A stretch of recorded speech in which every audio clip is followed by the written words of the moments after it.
Saryn's special status spreading abomination, or the Panzer Vulpaphyla. I prefer Vulpaphyla.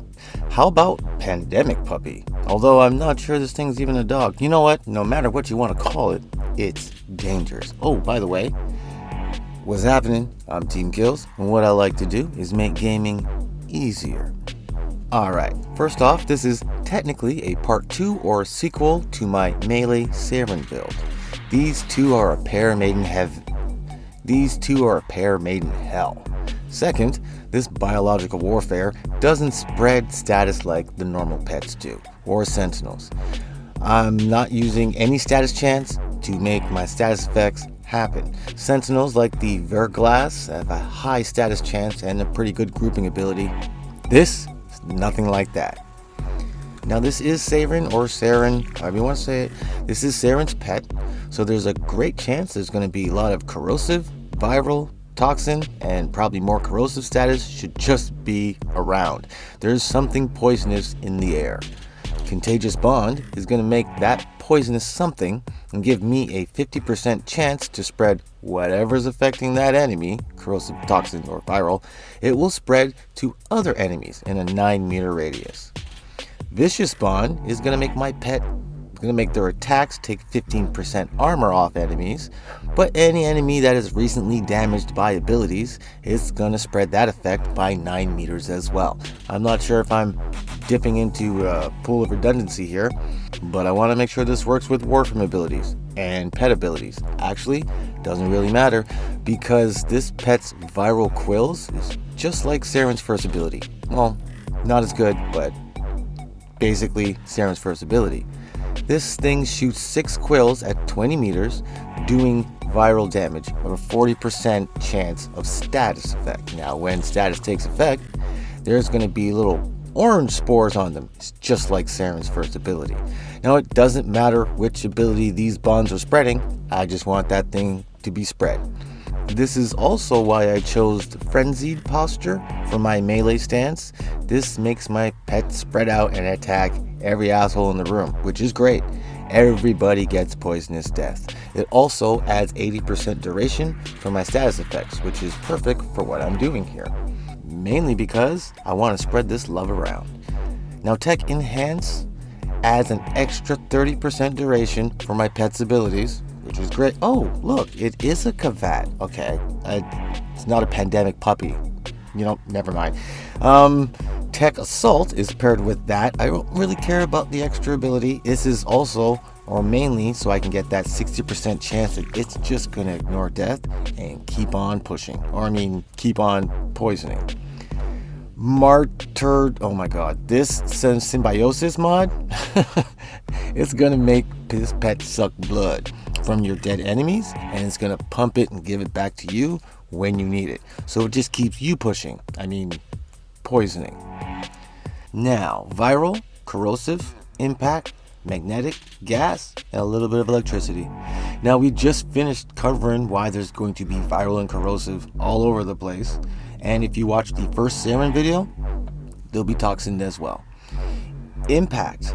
I used brute conditioning so that all my normal damage for the pet will be impact.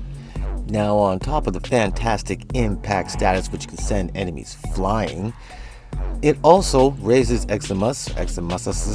It raises heavy armored assholes mercy bar up to 80%, so it just makes it easier to stab them in the neck.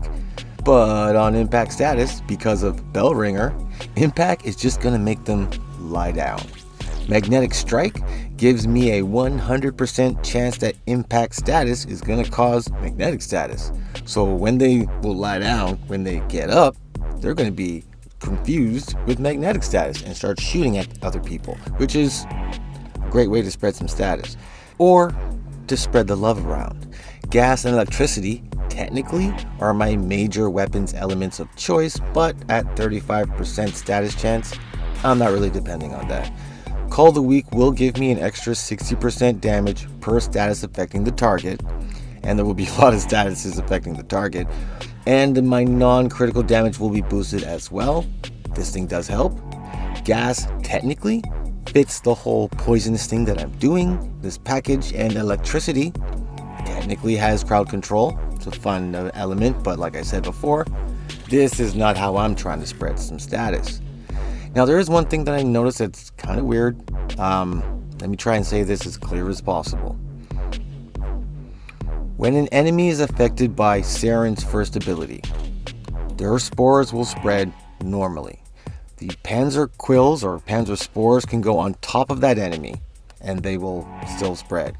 If the panzer spores are there first, you can put Saryn spores on that enemy, but it's not going to spread. That makes sense. So basically, Saryn spores will spread panzer spores. Panzer spores will not spread Saryn spores. That's it. I don't know. It's not an actual problem, to be honest. When you're going through the levels, it's almost not applicable because of how fast Saryn's first ability spreads. Like, it's not a real problem, but it's technically a thing. So I did want to mention it. Now, I do have a second build for the claws, possibly more of a steel path build. Some would say it's better, especially if you prefer crit over status. Now, it does have twice the damage, a 136% critical chance, and there is a 6.4 critical damage multiplier, and an almost 70% status chance, but it only spreads toxin. And its major base damage is slash. That's because I wanted to activate Bloodthirst, which gives me health per slash stack. Now, I was told that the slash stacks multiply and explode into thousands of health, which is exactly what I want. Now, in this build, make sure your primary weapon is a critical weapon. It works best with Hunter Synergy. The higher your primary weapon's critical chance is, the better Hunter Synergy works. This status spreading abomination, when it's not paired with Saryn, this is the build that I choose. And it spreads status death. It's also very good. Now, I did try to go through this as quick as possible. I'm sure you can now see why I didn't want to add this onto the end of an already 10-minute video. But, as always, tweet this build. Copy it, make it your own. Throw it away. Get inspired. Do whatever you want with it. I'm just trying to help. And on that note, I hope this helped. I hope you join the team of killers to become a killer of teams. Let me know what you're thinking in the comments. It's one of the ways we could talk. Make sure you keep it easy in life. And remember, just keep gaming.